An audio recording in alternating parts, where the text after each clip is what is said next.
Hi friends, welcome to మన వంటిల్లు. ఈరోజు మనం చేసుకోబోయే రెసిపీ గోధుమ పిండితో ఇలా బిస్కెట్లు చేస్తున్నాను. ఎంత బాగా వచ్చాయో చూడండి.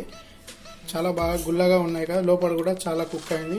చిన్న చిన్న టిప్స్ చెప్తాను, అవి చేసినట్లయితే చాలా బాగా వస్తాయి. ఇప్పుడు మేకింగ్ ప్రాసెస్లోకి వెళ్ళిపోదాం.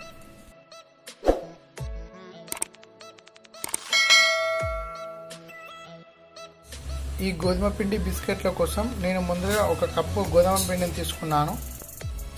అదేవిధంగా ఒక అరకప్పు షుగర్ పౌడర్ని గ్రైండ్ చేసి పట్టుకున్నాను. ఒక అరకప్పు నూనెని కూడా తీసుకున్నాను. రిఫైండ్ ఆయిల్ తీసుకోండి, చాలా బాగా వస్తుంది మనం చేసుకునే బిస్కెట్లు అనేవి. అదేవిధంగా ఇందులో నేను కొంచెం స్మెల్ కోసం, అదేవిధంగా మంచిగా ఉండడం కోసం, ఫ్లేవర్ కోసం నేను ఇలాచీ పౌడర్ని తీసుకున్నాను. మీ దగ్గర వెనిలా ఎసెన్స్ ఉంటే కూడా కలుపుకోవచ్చు, లేదంటే ఏం లేకుండా నార్మల్గా కూడా చేసుకో. అదేవిధంగా బేకింగ్ సోడాని తీసుకున్నాను, ఒక అర టీ స్పూన్. అదేవిధంగా మీరు బేకింగ్ సోడాని తీసుకోవచ్చు, లేదంటే బేకింగ్ పౌడర్ అయినా పర్లేదు.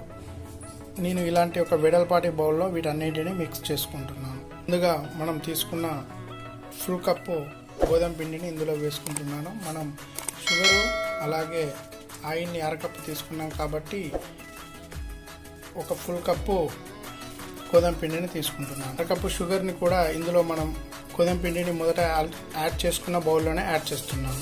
మనం తీసుకున్న ఆయిల్ని కూడా ఇందులో పోసి పూర్తిగా మిక్స్ అయ్యేలా కలుపుకుందాం ఈ మూడు మిశ్రాన్ని మనం. అదేవిధంగా ఇలాచీ పౌడర్ని కూడా వేసుకుంటున్నాను. బేకింగ్ పౌడర్ని కూడా యాడ్ చేస్తున్నాను. ఒక చిటికెడు సాల్ట్ను తీసుకున్నాను.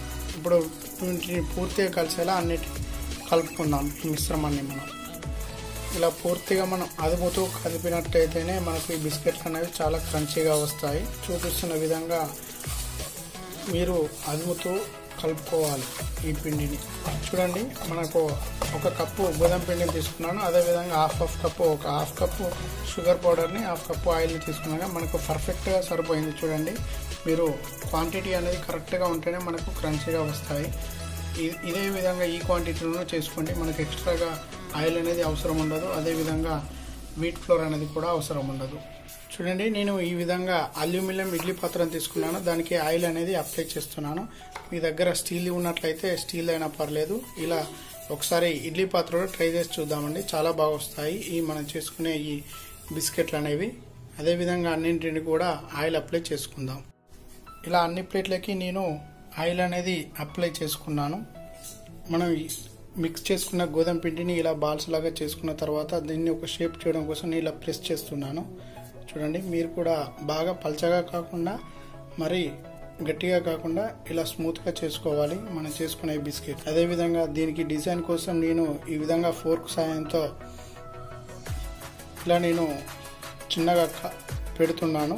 చూడండి, ఈ డిజైన్ బాగుంటుందని పెడుతున్నాను. అదేవిధంగా మీకు అందుబాటులో ఏదైనా ఉన్నా కానీ పర్లేదు, బాటిల్ క్యాప్తో కూడా పెట్టుకోవచ్చు. చూడండి, ఈ విధంగా అన్నిటినీ మనం చేసుకున్నాం. చాలా బాగుంది కదా. ఈ విధంగా ప్రిపేర్ చేసిన దాన్ని నేను ఆయిల్ రాసి పెట్టుకున్న దాంట్లో పెట్టాను. ఇదే విధంగా అన్నిటిని కూడా మనం తయారు చేసుకొని ఇందులో ఈ విధంగా నేను అన్నిట్లో ఇలా ఫిల్ చేసి పెట్టుకున్నాను. చూడండి, ఎట్ ఏ టైం మనకు ఒక 16 బిస్కెట్లు అనేవి తయారవుతాయి. మనకు ఒక చివరి ప్లేట్ అనేది ఇలా ఎంటీగా పెట్టినట్లయితేనే మనకు బిస్కెట్లు అనేది మాడిపోకుండా ఉంటాయి. ఒక్కొక్కటిగా ఇలా పెట్టుకోవాలి. మనం చూపిస్తున్న విధంగా మీరు పెట్టినట్లయితేనే మనకు చాలా బాగా కుట్టారు. ఇలా గ్యాప్ అనేది ఉంచుకునేలా చూడండి. నేను చూపిస్తున్న విధంగా ఇలా ఒక సైడ్ మనకు బిస్కెట్ ఉంటే మరొక సైడ్ లేకుండా చూసుకోండి. అలాగైతేనే మనకు కొంచెం ఇది క్రంచీగా వస్తాయి బిస్కెట్లు అనేవి. ఇప్పుడు వీటిని పూర్తిగా మనం బేక్ చేసుకుందాం. ఒక 20 మినిట్స్ బేక్ చేసుకుందాం. చూడండి, ఈ విధంగా స్టెప్ బై స్టెప్ ఇలా పెట్టండి. ఇందులో ఎలాంటి ఇసుక అనేది లేకుండా, అదేవిధంగా సాల్ట్ కూడా నేను యూజ్ చేస్తలేనండి. అదేవిధంగా ఇలా ఎంటీదే తీసుకుంటున్నాను. ఇందులో మనం తీసుకున్న బిస్కెట్లతో ఫిల్ చేసి పెట్టుకున్న దాన్ని ఇందులో పెట్టుకున్నాను. దీనిని లో ఫ్లేమ్గా మనం ఒక 20 మినిట్స్ వరకు ఈ గ్యాస్ పై పెట్టుకుందాం. ఇలా మూతతో కవర్ చేసి పెట్టినట్లయితేనే మనకు బిస్కెట్లు అనేవి చాలా క్రంచిగా వస్తాయి. అదేవిధంగా మధ్య మధ్యలో ఒకసారి చెక్ చేసుకుంటూ ఉండాలి. ఒక 10 మినిట్స్ తర్వాత మళ్ళీ చూద్దాం. బిస్కెట్లు మనకు మినిట్స్ అయింది ఫ్రెండ్స్. ఆల్మోస్ట్ మనకు బిస్కెట్లు అనేది వచ్చేసాయి. ఇప్పుడు వీటిని డీమోల్డ్ చేసుకుందాం. డీమోల్డ్ కంటే ముందు వీటిని చల్లారిన తర్వాత తీసుకుంటేనే మనకు స్మూత్గా వస్తాయి, చాలా క్రంచిగా ఉంటాయి. ఇప్పుడు చల్లారిన తర్వాత మీకు చూపిస్తాను మన బిస్కెట్లు ఎలా ఉన్నాయో. చూడండి ఫ్రెండ్స్, ఎంత బాగా వచ్చాయో. ఇప్పుడు వీటి చల్లారాయి, మనం ఇట్లా చూద్దాం. చూడండి ఫ్రీగానే వస్తున్నాయి, చాలా బాగా కుక్ అయ్యాయి. అదేవిధంగా మరొకటి కూడా చూపిస్తాను. చూడండి ఇదే విధంగా అన్నీ చాలా బాగా కుక్ అయ్యాయి. మీరు కూడా ఒకసారి ట్రై చేయండి. ఇప్పుడు ఒకసారి వీటిని బ్రేక్ చేసి మీకు చూపిస్తాను. చూడండి ఎంత బాగా కుక్ అయ్యాయి, లోపల కూడా చాలా గుల్లగా ఉన్నాయి కదా. మీరు కూడా ఒకసారి ట్రై చేయండి. అదేవిధంగా మరిన్ని వంటల కోసం మన ఛానల్ సబ్స్క్రైబ్ చేయండి. చిన్నపిల్లలు అయితే ఈ బిస్కెట్లని చాలా బాగా తింటారు. నాకైతే చాలా బాగా నచ్చాయి. మీకు నచ్చినట్లయితే మీరు కూడా ఒకసారి ట్రై చేసి కామెంట్ రూపంలో తెలియజేయండి. Thanks for watching friends. Have a nice day.